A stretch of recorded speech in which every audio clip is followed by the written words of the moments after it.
Okay, so let's move on to the next part, which is attention line. Attention line helps a letter get to who it needs to get to. Now, in your email, you usually just have a to. In a letter, you can add an attention line, but you can also do this inside of your email, where you're actually saying that I'm sending this letter to, but I want it to go extra to a specific person. So let me just give you a quick example. It's a little bit hard to understand, right? So let's say I have an inquiry or a sales letter, and I want to try to get the attention of someone inside of a company. So I can send this letter to the marketing department, let's say. But inside the marketing department, there is a person named Ms. Smith. So Ms. Smith is the person I want this to get to, but I'm going to send it to the marketing department. So what happens? This letter will go to the marketing department, but it will be attention, Ms. Smith. Now, what does that mean in reality? It's a very good thing to understand, is that this letter goes to the marketing department. Anyone there can open it and begin to work on it, and then they will pass it on to Ms. Smith. But if you wrote your letter to Ms. Smith, and what if Ms. Smith is busy? No one can open that except her. What if Ms. Smith has left the company, or maybe she's taken a vacation? Now your letter must wait for her to come back, maybe 2 weeks or 3 weeks. That's not a way to do business. So a much better approach is we send the letter to something bigger, like the whole company or a department, and then we say to a person. But if that person is not there, that person is busy or something has happened, then someone else inside that to can open and address the letter, take care of the letter. So let me go over that one more time. Let's say that we're sending this to the marketing department, and attention, Ms. Smith. So who can open it? Anyone here. What if Ms. Smith is not in the company anymore, or what if Ms. Smith is on vacation? No problem. Anyone inside the marketing department can open it. What if Ms. Smith is there and she's okay and she's not busy today? They will pass it on to her right away, and she will respond to it.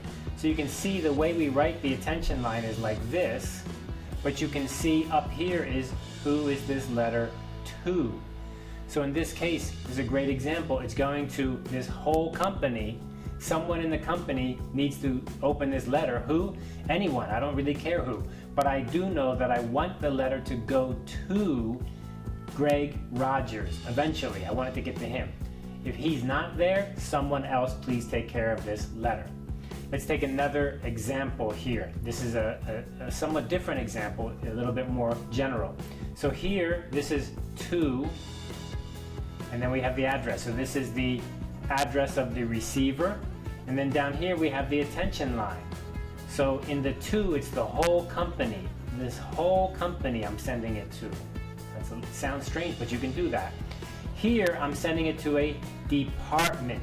I'm not sending it to a person. I'm sending it just to a department. What does that mean?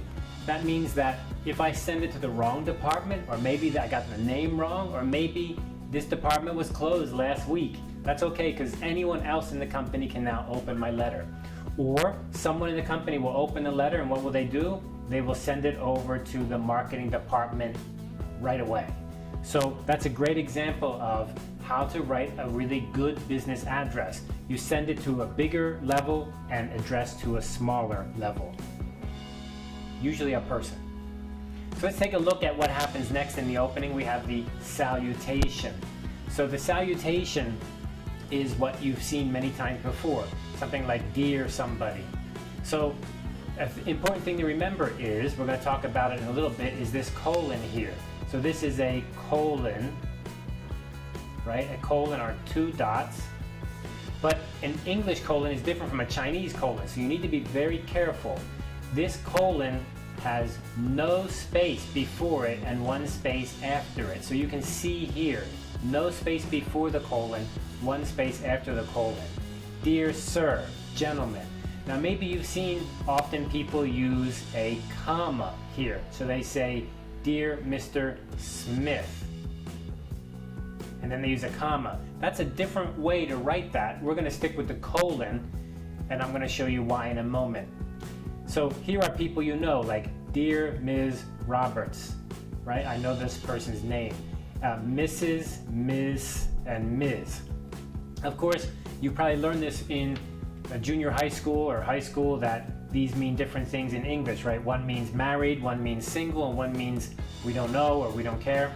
These days, we try to just stick with the Ms. because it's not important whether a person is married or not, right? So just use Ms. if you don't know any more information. That's the best way. Of course, if they prefer to use Mrs., like when somebody sends you a letter, if they sign the letter and they say Mrs. Smith, MRS, then when you write a letter back, an email back, you should always say Mrs. Smith. Don't do something different, it might make them a little bit offended. Of course, sometimes you don't know the person, and that would be something like this: Dear Madam, or Dear Ladies, a group of ladies.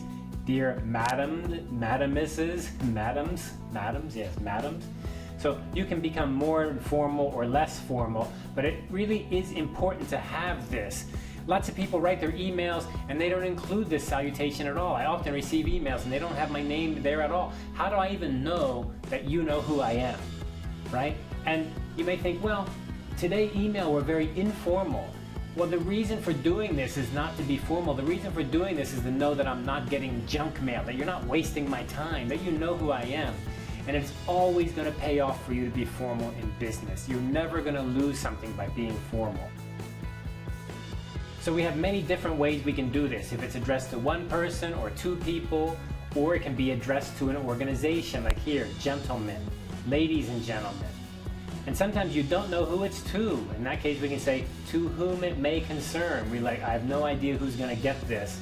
I don't know who they are, but I can say, to whom it may concern. So these are great ways, and your QBL program has many examples to help you.